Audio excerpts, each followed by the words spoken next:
Alright, so this is my very first book review on the video ever, so you'll have to bear with me.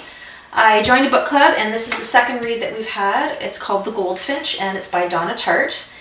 And while it's certainly not the type of book that I would pick to read at this time in my life, it's something that I would have loved when I was probably late teens, early 20s, you know, just kind of coming into adulthood, and that's the story that it's written as. It's a boy named Theo who tells you right at the beginning that he loses his mother, and then goes on to explain how, and how he acquires this painting, which is called The Goldfinch. There's a nice picture of it here, which is kind of nice to be able to refer back to right on the inside cover. It's a very thick book, 771 pages. It took me a little less than 2 weeks to read it, but that's because I was constantly at it. It did kind of devour me, and the reason why is because of the style of writing. She kind of writes in this depressed, J.D. Salinger, Catcher in the Rye feel, but in a way that it's more like poetic ramblings like Jack Kerouac. So those two authors I absolutely love, and as a result I kind of give Donna Tartt the sort of modern era of the two. I could be completely off the mark. This is my first book review after all, but that's what I get from it. There's a lot of drug use, just kind of like a forewarning, and a lot of alcoholism, and a lot of death and sadness, and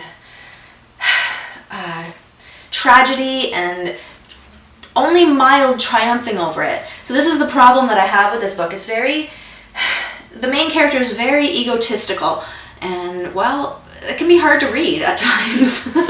So he does surmount his problems. The painting has a really, really cool story. I love the way that it travels and moves and has its own sort of life to it. She definitely is very, very good at writing and making you absorbed into the characters. And I was telling my husband that this book reminds me of the character development that they have in Game of Thrones, which is absolutely ludicrous because the style of writing is completely different. But you really get into the characters, and it does remind me of Game of Thrones in that respect too. So lots of references to other books. I don't know if that's normal for book reviewers, but here I am doing that anyway. So Goldfinch, I would say if you're feeling strong emotionally, or maybe you just like that sort of tragedy and I don't know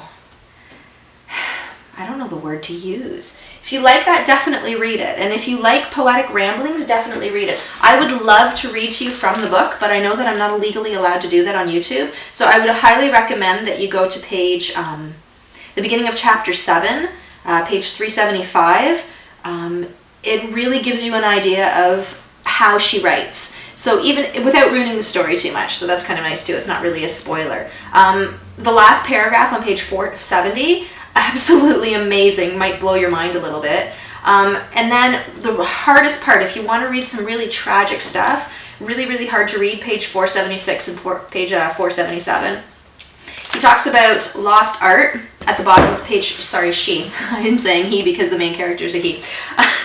You really get attached to this character, Theo.